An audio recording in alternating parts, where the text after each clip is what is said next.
오늘 본문을 가지고 복음적인 쉼에 대해서 같이 좀 말씀을 드리겠습니다. 게하르트 글레게라는 독일 신학자가 있는데 이분은 쉼과 휴식에 대해서 이런 얘기를 합니다. 쉼과 휴식은 하나님의 종말론적인 선물이다 그랬어요. 무슨 선물이라고요? 종말론적인 선물이다. 휴식은 하나님께서 인간에게 주시는 최후의 선물이다, 그런 뜻이 되겠습니다. 따라서 진정한 휴식은 주님이 주시는 것입니다. 진정한 휴식은 주님과 동행할 때 얻을 수 있는 것입니다. 이것이 큰 축복이에요. 그러니까 세상에 아무리 왕궁에서 대단한 곳에서 또 카리브 같은 좋은 데 있어도 하나님이 쉼을 주지 않으면 쉼이 아닌 거예요. 여러분, 우리 옛날에 고려시대, 조선시대에 보면 왕궁에서도요, 왕궁 잔혹사 들어보셨죠? 궁궐에서도 사람이 갈등하고 서로 이렇게 음모, 암투, 컨스피러시 이런 것이 있으면 정말 힘들어요. 마음이 쉼이 없어요. 그러나 우리 바울 사도는 빌립보의 감옥에서도 주님이 주시는 쉼이 있었기 때문에 내 영혼이 은총 입어 이것이 나의 간증이요 이것이 나의 찬송이라, 그런 고백을 주님께 올려드릴 수 있는 거예요. 할렐루야.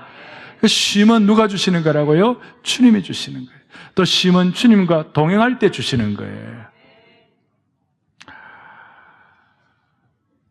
근데 어떤 사람들은 이 쉼이 없어요. 휴가 갔어도 잠을 자도 피곤이 풀리지 않아. 좋은 곳에 갔다 와가지고 갈등이 너무 커져갖고 휴가 갔다 와서 다시 쉬어야 돼요. 피곤이 풀리지 않아가지고.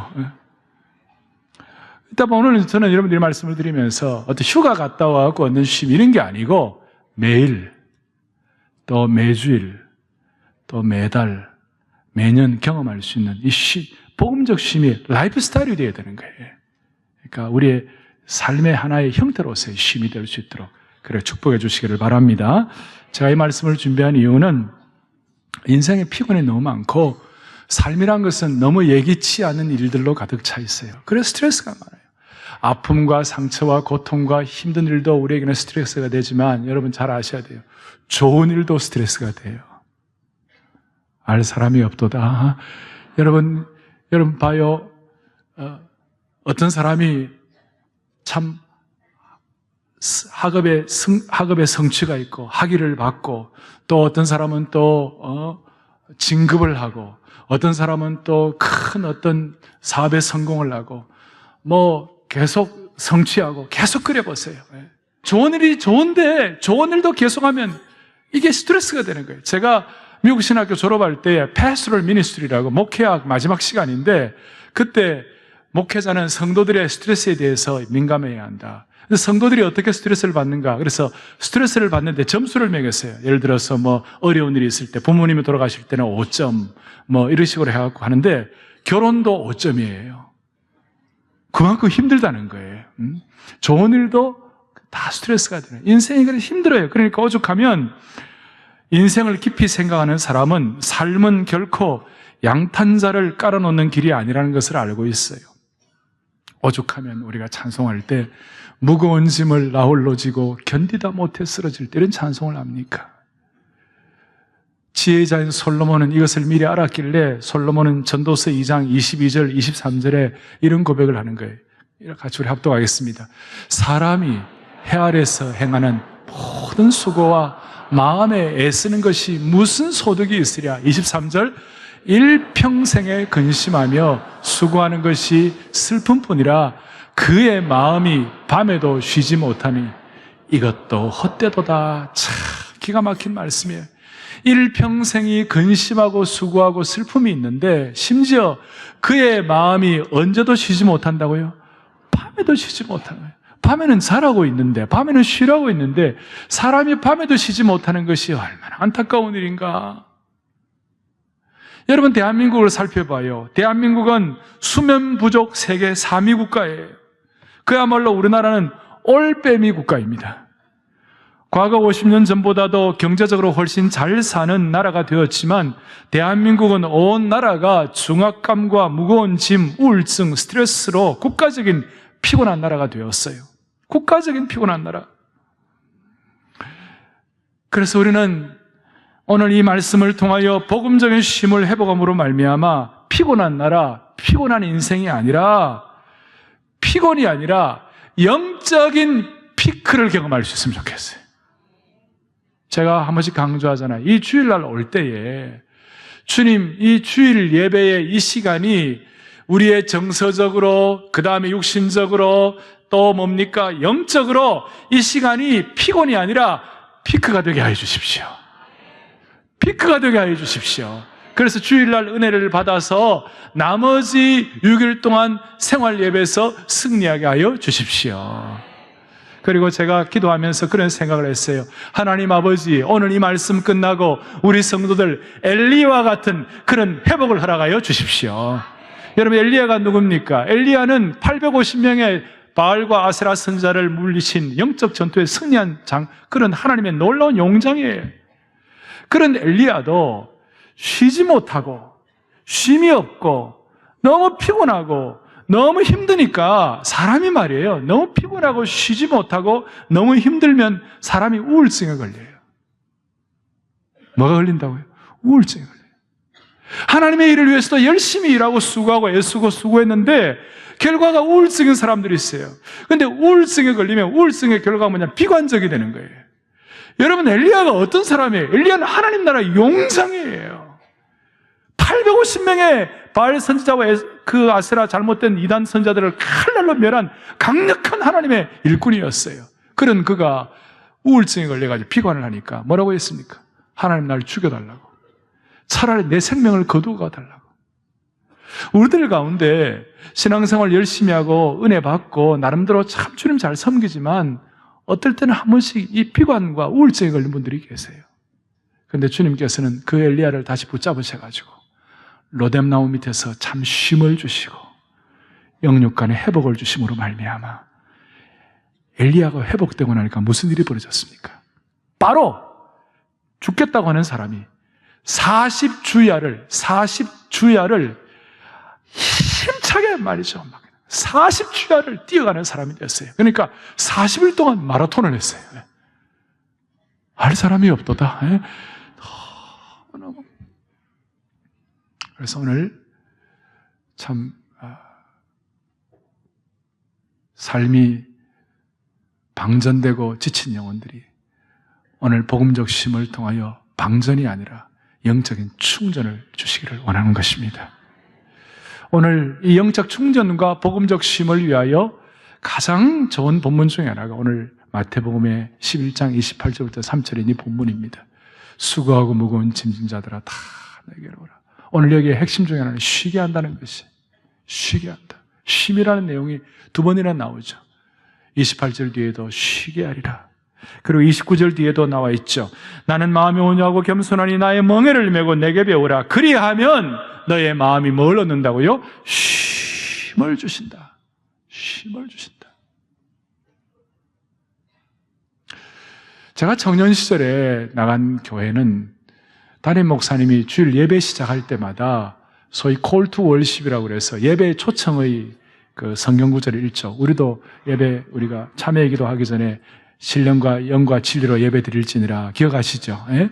그러니까 이제 초청하는 거, 그걸 우리 하는 것처럼 이 목사님은 매주일마다 한 번도 빠지지 않고 수고하고 무거운 짐진 자들아 다 내게로 오라. 내가 너희를 쉬게 하리라. 얼마나 천천히 하는지 몰라요.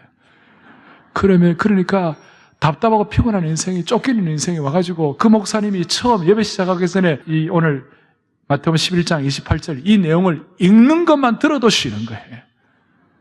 오셔서 물론 처음부터 졸면 안 되지만 하여튼 와서 쉬는 거예요. 쉬는 있어요.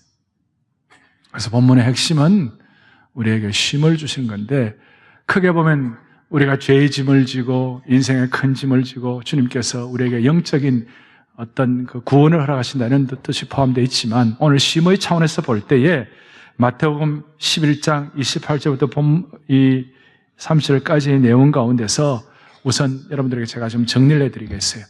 쉬에게 본문에 나타나는 쉼은 두 종류의 쉼이 있어요. 몇 종류의 쉼이 있다고요? 두 종류. 이 두 종류의 쉼이 어떻게 나타나는가? 오늘 먼저 28절에 수고하고 무거운 짐진 자들아 다 어떻게 하라고요? 내게로 오라. 그리고 내게로 오면 내가 너희를 쉬게 하리라. 첫 번째 쉼은 주님께로 나아가기만 하면 얻는 쉼이에요. 다른 말로 하면 주님이 주시는 쉼이에요. 이것은 내가 무슨 노력하고 이거와 관계없어요. 주님 앞에 나아가기만 하면 주님이 주시는, 주님이 선물로 주시는 쉼이에요. 희한한 것은 일주일에 힘들고 어렵다가도 이 주일날 예배에 오시고 특별히 본당을 들어오기만 하더라도 하나님이 쉼을 주시는 게 있어요. 이게 너무 놀라워요. 오늘 여러분들이 찬양을 했잖아요. 찬송가 오늘 274장에 주 예수 넓은 사랑 그 크신 은혜를 이 찬양을 했잖아요. 이 찬송을 제가 선택하게 된 이유는 브라질에 가서 말씀을 전하는데 브라질 장로교 총회에서 말씀하기 전에 제가 교민들에게 말씀을 좀 전했어요. 교민들을 가는데 이야, 참 브라질 교민들 가운데 이 찬송을 18세부터 30세까지 그 젊은이들이 40년, 50년 전에 브라질에 이민 간 분들의 2세, 3세들이에요. 이 젊은이들이 주 예수 넓은 사랑 그 크신 은혜를 그 다음에 내 맘의 갈급함을 다 채워주시네. 내 맘의 갈급함을. 한국말도 잘 모르는 그런 사람들이 중남미, 남미는 그래도 끝까지 한국말을 가르쳐요, 부모들이. 그래서 이걸 하는데요, 울면서 부르는데 내 막 가슴이 막 뜨거워지는 거예요. 주일날 내가 설교하러 갔다가, 아니 내가 집회하러 갔다가, 아니 제가 오히려 은혜를 받는 거예요. 그래서 오늘 제가 여러분들과 이 찬송을 같이 부르자고 했는데, 우리 교인들이 이 찬송을 아는 분들도 많겠지만 모르는 분들도 많을 거예요. 그런데 브라질의 18세부터 3세까지 그 자녀들이 이 찬송을 부르면서 내 마음의 갈급함을 다 채워주시네. 정말 옛부터 좋아하던 이 말씀뿐을 이 찬송하는데 내가 막 그냥 가슴이 막 그냥 나오기만 하더라도 내 마음의 갈급함을 채워주시는 주님을 찬양합니다. 이것이 주님에게로부터 주어지는 쉼이에요. 주님이 주시는 쉼이에요. 찬송가 467장에 내게로 와서 쉬어라 너 고난 자들아. 내게로 와서 쉬어라 너 고난 자들아. 그 다음에 피곤하고 고나고 슬픈 죄인이 주 앞에 나온 후에 고나하고 슬픈 죄인이 주 앞에 그 다음 뭡니까? 나온 후에 주 안에 편히 쉴 곳과 큰 기쁨 얻었네. 주 안에 편히 쉴 곳과 큰 기쁨. 찬양대 가만히 있을까요? 큰 뭐예요? 기쁨 얻었네. 아멘. 주 안에 편히 쉴 곳과 큰 기쁨 얻었네. 주 앞에 어떻게 하고 난 다음에 나온 후에 나오기만 해도 주시는 주님의 쉼. 주님으로부터 선물로 받는 쉼. 이것이 복음적 쉼이에요. 이것은 마치 탕자가 경험한 쉼이라고 말씀할 수 있어요. 여러분 탕자를 기억하실 거예요. 탕자는 아버지께 불순종하고 멀리 떠나가지고 허랑방탕하다가 나중에는 돼지와 우리에서 쥐염 열매로 돼지와 함께 돼지와 같은 인생을 살았어요. 그러니 그 탕자의 입장에서는 내 인생의 내 꼴이 뭔가, 이제는 난 돼지와 같구나. 차라리 이렇게 살 바에는 우리 집으로 돌아가서 우리 아버지 집에 일꾼으로 있는 것이 이 돼지하고 같이 사는 삶보다 훨씬 낫겠다, 이렇게 생각하고 다시 돌아가는 것입니다. 돌아가가지고 그 기다리시는 아버지 앞에 품에 안기고 난 다음에 새 옷을 입히고 가락지를 끼우고 소를 잡고 잔치를 하고 그렇게 하는데요, 이게 뭐예요? 탕자 입장에서는요, 자기가 한 것이 아무것도 없어요. 단지 하나 아버지께 나아간 거예요. 나아가니까 회복시켜 주신 거예요. 오늘 이 주어지는 쉼, 선물로 받는 쉼, 주님께로 나아가기만 해도 주시는 쉼이 여러분들에게 주어졌으면 좋겠어요. 그래야 한때의 쉼이 안 되는 거예요. 두 번째 쉼은 뭐냐? 29절에 나는 마음이 온유하고 겸손하니 나의 멍에를 메고 내게 배우라. 그리하면 너희 마음이 쉼을 얻는다 그랬어요. 무슨 말이에요? 멍에를 메고 배워야 얻는 쉼이에요. 이것은 그냥 주어지는 쉼, 선물로 얻는 쉼이 아니라 이것은 배워야 되는 쉼이에요. 이것은 우리가 훈련받아야 하는 쉼이에요. 이것은 주님의 멍에를 좀 깊이 들어가면 주님의 십자가를 질 때 주시는 쉼이에요. 오늘 이 쉼이 참 더 중요한 거예요. 주님의 십자가를 질 때 우리는 환난을 당하지만 그 십자가를 질 때 우리는 인내를 배우고 거기서 연단을 배우고 거기서 소망을 주시기 때문에 깊은 차원에서의 쉼이 허락되는 것이에요. 우리에게는 주어진 쉼도 중요하지만 이와 같이 배우는 것을 통하여 획득된 쉼도 필요한 거예요. 이걸 조금 더 구체적으로 말씀을 살펴보겠습니다. 먼저 주어진 쉼의 은혜를 받기 위하여 여러분들 주님은 이렇게 말씀하신 주어진 쉼은 어떤 사람들에게 주는가 이렇게 말씀하고 있어요. 28절에 수고한 사람에게 주는 거예요. 수고하고 그 다음 무거운 짐진 자라고 그랬는데 수고한 사람들에게 나오기만 하면 주는 쉼을 주시는데 이 수고하다는 말의 헬라어 원어는 코피아우라는 뜻이에요. 이 코피아우라는 뜻은 뭐냐 하면 노동으로 쇠약해지고 피곤한 것을 뜻하는 거예요. 노동으로 쇠약하고 피곤하니까 인생에 수고가 많고 사람이 피곤한 거예요. 일을 하다 보면 여러분들 참 힘든 거 많이 있잖아요. 근데 주님은 노동으로 피곤하고 수고한 그 인생에게 주님은 참 쉼을 주시겠다고 약속하시는 거예요. 할렐루야. 이게 무슨 뜻이냐? 이런 뜻이에요. 본래 하나님께서 창조하실 때 아담과 하와를 창조하시고 할 때 창조의 질서는 창조하고 아담과 하와가 범죄하기 전에 불순종하기 전까지는 일이 노동이고 일이 슬픈 일이고 일이 힘든 일이고 일이 고통이 아니었어요. 일이 기쁨이었어요. 그때는 일이 즐거움이었어요. 불순종하기 전에는 아담이 동물들의 이름을 짓고 수고하는 그 모든 것들이 기쁨과 사명으로 할 수 있는 것이었어요. 그런데 문제는 뭐냐? 불순종하고 난 다음에 범죄하고 난 다음에 모든 일이 수고와 고통과 짐과 가시가 된 거예요. 힘든 일이 되었어요. 그런데 놀라운 것은 오늘 이 말씀을 통하여 예수 그리스도를 내 생애의 구주로 모시고 예수 그리스도의 피의 복음을 믿고 내가 예수님의 피값만큼 귀한 존재라고 확신하고 우리가 참회의 기도를 하고 주님 앞에 하나님의 믿음으로 의롭게 된 하나님의 사람들은 불순종을 통하여 가졌던 그 고통과 가시와 그 큰 짐의 노동이 다시 회복이 되는 거예요. 회복이라는 건 무슨 뜻이냐? 다시 그게 기쁨이 되는 거예요. 그게 사명이 되는 거예요. 이것은 마치 뭐가 똑같은가 하면 여러분 죽음이 있잖아요. 죽는다는 것이 사실은 예수 믿기 전에 복음을 모를 때에는 죽음이 죄의 값이고 죄의 형벌이에요. 그런데 놀라운 것은 우리가 예수님의 자녀가 되고 예수님 피값으로 구원받은 하나님의 자녀가 되고 난 다음에는 죽음이 형벌이 아니라 죽음은 우리의 육신의 장막을 벗어나 하나님의 영광의 궁전에 입성하는 거예요. 죽음은 우리 형벌이 아니라 죽음은 영적으로 진급하는 거예요. 죽음은 영원한 치유가 되는 거예요. 완전히 달라지는 것이죠. 차원이 달라지는 것이죠. 동일하게 우리에게 범죄한 인간들은 이 일이 피곤하고 고통스럽지만 예수의 피로 구원받은 자들은 이 일이 다시 한번 창조의 질서대로 하늘의 기쁨과 은혜를 맛볼 수 있는 예고편이 될 수가 있는 것입니다. 그래서 이런 차원을 얘기해요. 완전한 샬롬의 수준을 이 땅에서 예고편으로 주님이 주시는 참된 쉼을 통하여 확인할 수가 있다는 것입니다.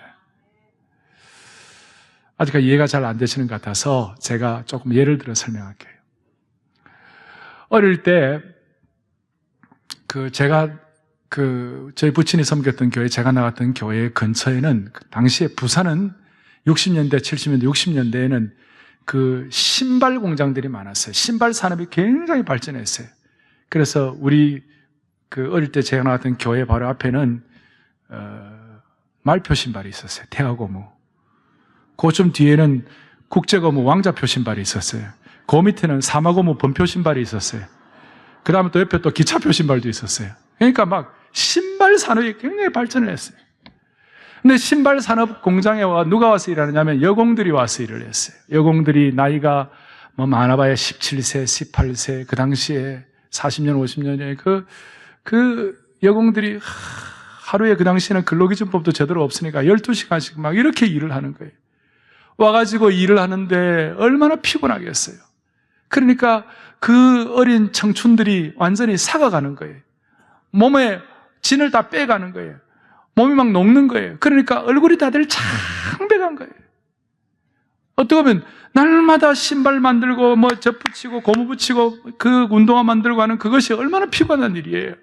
그런데 이런 아이들이 교회 와서 예수님을 믿고 복음을 믿고 정말 힘들어도 왕궁도 쉼이 없는 그런 고통의 장소가 될 수 있지만 감옥도 주님을 찬양하는 쉼의 장소가 될 수 있다. 이런 차원의 은혜를 받고 난 다음엔 그 젊은 여공들이 달라지기 시작했어요. 그래서 옛날에는 내가 또 신발을 또 붙이고 또 일해야 되나 이렇게 불평하던 그런 마음들이 하나님 오늘 이 신발을 신는 사람들 아무데도 잘못된 길에는 가지 말게 하여 주십시오.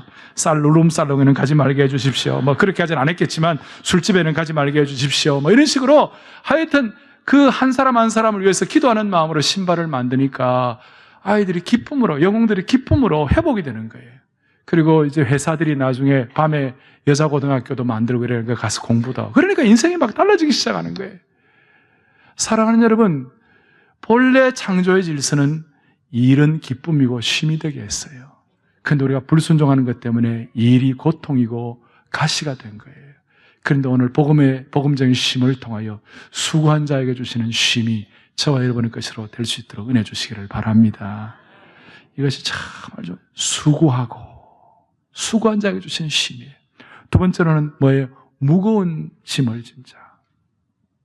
주님이 주시는, 선물로 주시는 쉼, 주님이 주시는 쉼인데 무거운 짐을 진 자.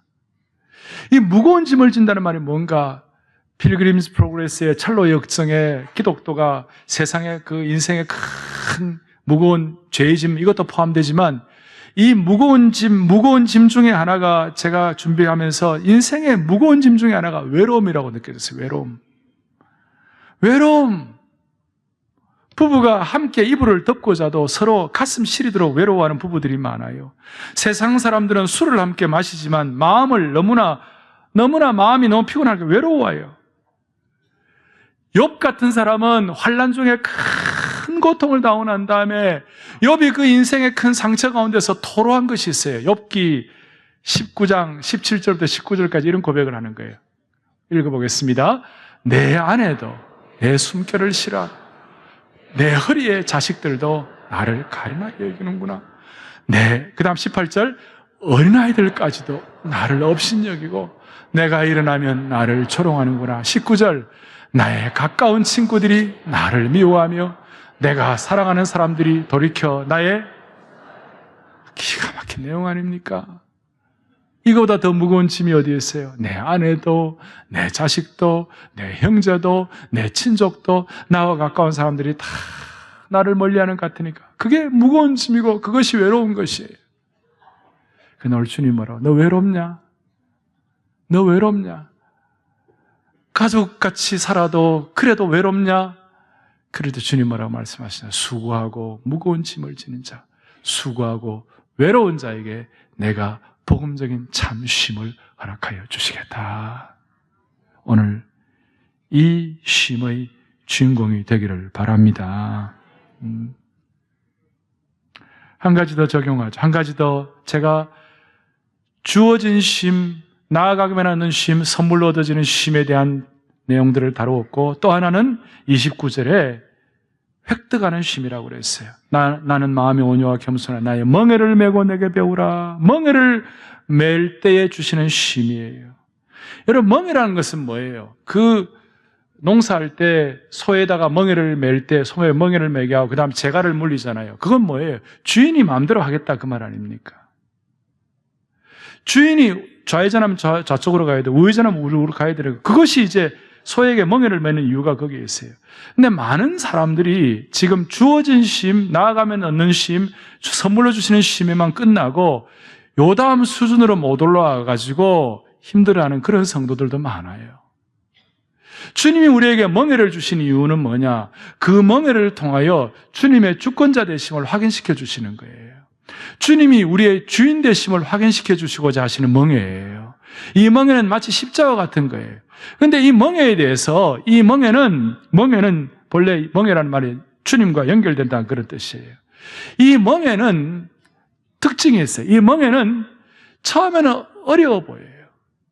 그리고 이 멍에를 볼 때 이렇게 되고 있어요. 29절을 보세요.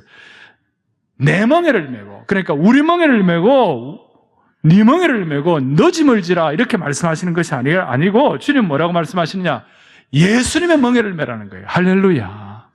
오늘 여기에 눈을 뜨셔야 돼요. 주님 우리에게 멍에를 주시는데, 주님의 주권자 되심과 주님의 롤드십을 위하여 우리에게 멍에를 주시는데, 그 멍에는 주님의 멍에다 이 말이에요. 이 주님의 멍에의 특징은 뭐냐 하면, 처음에는 어려워 보이는 거예요. 처음에는 힘들어 보이는 거예요. 그런데 가면 갈수록 이 멍에는 쉽고 이 멍에는 쉼을 주는 거예요. 왜 그런지 압니까? 주님이 져주시기 때문에 그런 거예요. 주님이 져주시기 때문에 그래요. 저는 우리 교회 건축을 하면서 이 나름대로 감사한 일도 많지만 고통의 과정도 있었잖아요. 어젯밤에 제가 기도하면서 주님, 참 어떤 면에서 멍에인데 만약에 주님이 지어주시는 것이라면 이것이 오히려 저에게는 더 큰 쉼과 기쁨이 될 줄로 믿습니다. 우리 교우들도 마찬가지예요. 주님 때문에 주님의 비전과 소명을 위하여 일을 하다 보면 남 모르는 짐을 지고 있는데, 지금은 이 고통스럽고 힘들지 모르지만 하나님 이것이 나중에는 참으로 쉽고 주님이 주시는 참된 쉼을 허락받는 길이 될 줄로 믿습니다. 예. 주님의 멍에의 특징, 처음에는 어려워 보이지만 가면 갈수록 쉬워진다. 할렐루야. 그리고 이 주님의 멍에를 메고 나면요, 우리에게 준 축복이 있어요. 그게 뭐냐면 주님께로부터 배울 수가 있어요. 보세요. 나의 멍에를 메고, 그 다음 뭐라고 나와 있죠? 내게 배우라. 주님으로부터 배우는 것이 있어요. 주님의 통찰력을 배울 수가 있어요. 주님의 시각을 배울 수 있어요. 주님의 가치관을 배울 수 있어요. 하늘나라의 깊은 진리를 배울 수 있어요. 우리 식으로 영적인 청기 누설을 깨달을 수가 있는 거예요. 남들은 몰라도 우리는 배울 수가 있는 거예요. 그래서 세상 사람들과 똑같이 우리가 대응하거나 반응하지 않아요. 우리는 주님의 방법으로, 우리는 참고 용서하고 기다리고 품고 서로 이해하고 서로 기도해주고 한 차원 올라가는 거예요. 할렐루야. 이게 주님께로부터 배우는 진리예요. 여러분, 주님께로부터 배우면 쉴 수가 있는 것입니다. 그리고 주님께로부터 배우게 되면 어떤 현저한 특징이 있는가 하면 두 가지 특징이 있는데, 하나는 뭐냐? 29절에 나는 마음이 온유하고 겸손하다 그랬어요. 주님께로부터 배우면 우리에게 온유를 배울 수가 있어요. 온유가 무엇이에요? 온유는 예수님의 주권 앞에 자신을 전적으로 의탁하는 자세가 온유예요. 주님의 주권을 인정하고 주님께 자신을 의탁하는 소위 total commitment, 내 자신을 위탁하는 것이 온유예요. 그러니까 주님께 다 맡기니까 내가 쉼이 오는 거예요. 또 하나는 겸손이에요. 겸손이라는 것은 뭡니까? 겸손은 자기의 자아에 대한 자의식이 없는 거예요. 진짜 겸손은 내가 어떤 사람인데 감히 나한테 이럴 수 있어? 내가 어떤 사람한테 남에게 고통을 줄 수 있어? 이런 자의식이 없어요. 자의식이 없으니까 어떤 일이 벌어지는 겁니까? 그냥 주님께 맡기는 거예요. 여러분 그렇잖아요. 내가 적어도 누군데 감히 나한테 이렇게 대우할 수 있어? 어떻게 나한테 이럴 수 있어? 이러니까 마음이 고통스럽고 힘들고 어려운데, 겸손이라는 것은 내 자의식이 없고 주님이 내 속에서 일을 해 주십시오. 그렇게 생각이 되니까 마음이 쉬는 거예요. 따라서 주님의 겸손과 온유를 배울 때 주님이 주시는 쉼을 주시는 거예요. 할렐루야. 오늘 이 쉼을 통하여 여러분들 진짜 영혼과 마음의 안식을 허락받기를 바랍니다. 쉼이란 것은 어떤 장소에 관한 문제가 아니죠. 쉼은 마음이 쉬어야만 되는데, 영이 쉬어야만 되는데, 주님이 주시는 배우면서 얻는 쉼, 멍에를 통하여 우리가 깨닫는 그야말로 주님이 주시는 온유와 겸손을 통한 그 쉼을 통하여 평생 우리의 라이프 스타일 자체가 안식과 쉼이 있기를 간절히 바라는 것입니다. 이 땅을 살아가다 보면 하나님의 사람으로 살아가도 고통스러울 때가 있어요. 주님을 진실로 섬기고 그대로 따르고 주님의 멍에를 메고 온유와 겸손을 해도 쉼이 없이 고통스러울 때가 있어요. 그럴 때라도 여러분들, 제가 깨달은 이 말씀을 여러분들이 놓치지 말았으면 좋겠어요. 데살로니가후서 1장 7절을 좀 보겠어요. 읽어보겠습니다. 크게 읽습니다. 환난을 받는 너희에게는 우리와 함께 안식으로 갚으시는 것이 하나님의 공의시니. 아멘. 정말 저 말씀이 저에게는 막 와닿았어요. 주님을 끝까지 섬겨도 환난이 있을 수 있고 짐이 있을 수 있고 어려울 수 있어요. 그런데 주님 때문에 환난당하는 사람들에게 주님이 하신 일이 반드시 있는데, 그것이 뭐냐? 안식으로 갚아주신다는 것입니다. 참 쉼으로 갚아주신다는 것입니다. 이것이 하나님의 살아계신 특징이라는 거예요. 여러분, 하나님의 살아계심을 믿습니까? 하나님의 살아계심을 믿는다면 주님 섬기면서 갖는 고통과 짐과 상처들을 주님은 반드시 안식으로 갚아주신다는 사실을 믿으십시다. 오늘 이 말씀을 정리하면서 이제 마음에 딱 집중을 하세요. 주어주는 쉼 우리에게 허락하여 주신 줄로 믿습니다. 나오기만 해도 쉼을 허락하신 주님을 찬양합니다. 그리고 동시에 멍에를 지고 얻는 쉼의 주인공이 되게 하여 주십시오. 주님의 멍에는 쉽고 가볍다고 그랬어요. 처음에는 어렵지만 가면 갈수록 가벼워지는 거예요. 그리고 이 멍에는 새의 날개와 같아요. 새가 날기 위해서는 날개가 필요해요. 그런데 날개가 무거워요. 독수리의 두 날개가 무겁죠. 그런데 독수리의 두 날개가 무겁다, 두 날개 잘라버리면 어떻게 되는 거예요? 날 수가 없어요. 이것은, 이 멍에는 물고기의 지느러미와 같아요. 물고기가 물속을 이렇게 헤엄쳐야 되는데 지느러미가 없다면 헤엄을 치지 못할 거예요. 지느러미가 무겁다고 그 지느러미를 잘라버리면 물고기는 그냥 죽는 거예요. 우리에게 멍에가 있어요. 주님 때문에 멍에가 있어요. 십자가를 지는 것 때문에 멍에가 있어요. 그렇지만 이것이 우리의 영적인 날개가 되고 영적인 지느러미가 될 줄로 믿으셔야 하는 것입니다. 자동차 엔진과 똑같습니다. 엔진이 뭡니까? 엔진은 무거운 거예요. 그런데 엔진이 없으면 자동차가 갈 수가 없어요. 무겁지만 그 엔진 때문에 가는 거예요. 우리의 인생이 무겁지만, 주님이 주시는 그 멍에가 무겁지만 그 멍에 때문에 우리에게 쉼을 주시고 우리는 나아갈 수가 있는 것이에요. 아무리 훌륭한 자동차라도, 세계적으로 명차라 할지라도 엔진이 없으면 고물에 지나잖아요. 세상적으로 괜찮은 인생이라, 남들이 볼 때는 괜찮다고 평가받는 인생이라 할지라도 예수님이 주시는 십자가와 멍에가 없는 인생은 고물과 같을 수가 있어요. 오늘 이 멍에를 그리스도의 제자로 잘 짊어지고 나갈 수 있도록, 한 단계 올라갈 수 있도록 축복해 주시기를 바라는 것입니다. 여러분이 의도하지 않았는데도 불구하고 고통이 있고, 여러분 주님 잘 섬기려고 말하는데도 불구하고 남들과는 다른 어려움과 고통이 있고, 설명할 수 없는, 필설로 표현할 수 없는 마음의 짐이 있는 분들에게 오늘 주님이 이 말씀을 주신 것을 믿으시기를 바라요. 달라스 윌라드라는 제자훈련에 대해서 유명한 우리 교수님이 계시죠. 우리 교회에서 오셔서 한번 말씀 전하신 적이 있어요. 달라스 윌라드가 이런 얘기를 합니다. 만일 우리가 제자의 도를 버린다면, 제가 지금 말하는 말은 이 멍에를 지지 않는다면 사라질 줄 모르는 영원한 평안, 사랑이 늘 관통하는 삶, 매사를 하나님의 궁극적인 주권에 비춰보는 믿음, 낙심되는 상황에서도 견고히 서는 소망, 옳은 일을 행하고 악한 세력을 물리치는 능력을 잃게 된다고 얘기했어요. 이 멍에를 잃어버리면, 이 멍에가 없다면 다 언제든지 함께하는 평안도 없어지고 사랑에 관통하는 삶도 없어지고 매사를 궁극적인 하나님 주권에 의탁하는 믿음도 없어지고 그 다음에 경고에서는 소망도 없어지고 옳은 일을 행하고 악한 세력을 물리치는 능력도 잃는다는 거예요. 오늘 살아가는 형제자매 여러분, 이 멍에를 버리는 대가 때문에 이런 참 안타까움이 없기를 바라고 오히려 풍성한 오히려 이 5가지가 우리 모두에게 주어지기를 간절히 바랍니다. 그럴 때 우리는 더 이상 연명하는 수준의 삶이 아니라 우리는 사명 있는 삶으로 참심을 통하여 사명을 감당하는 인생이 되는 것입니다. 연명하는 수준의 삶이란 건 뭐예요? 서바이벌 라이프예요. 이 연명하는 수준의 삶이란 것은 인생의 모든 목표가 바캉스예요. 인생의 모든 목표가 베이케이션이에요. 유럽 같은 데 가면 프랑스나 뭐 이런 데 있는 사람들은 보면 1년에 바캉스 7, 8월 2달 동안 쉬는 걸 위하여 1년 내내 살아가는 것 같은 그런 느낌이 들 정도예요.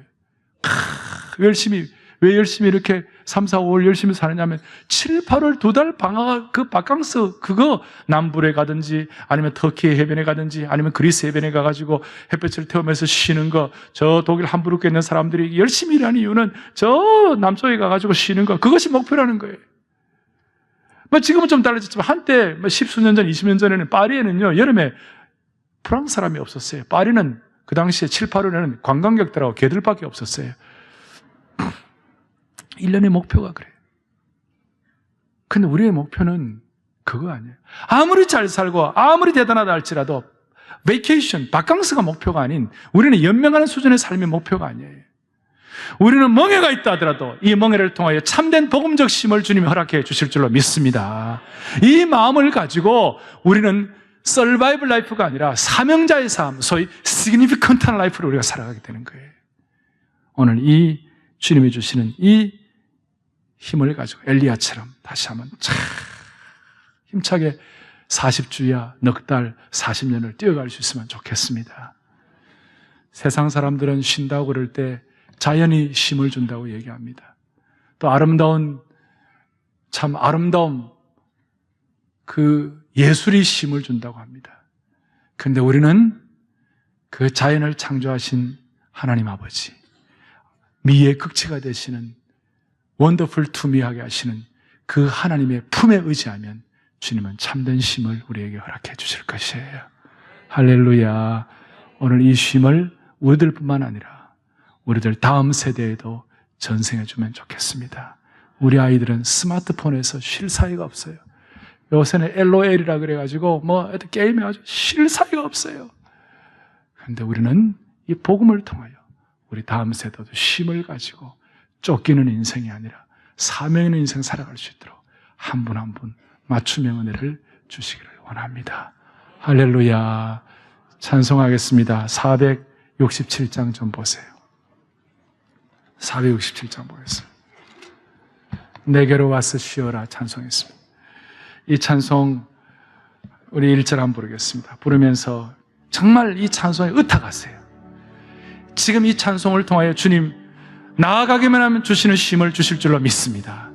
멍에를 지고 주시는 쉼을 주님이 주실 줄로 믿습니다. 내 지금의 삶의 어려움과 형편을 주님 치유하여 주실 줄로 믿습니다.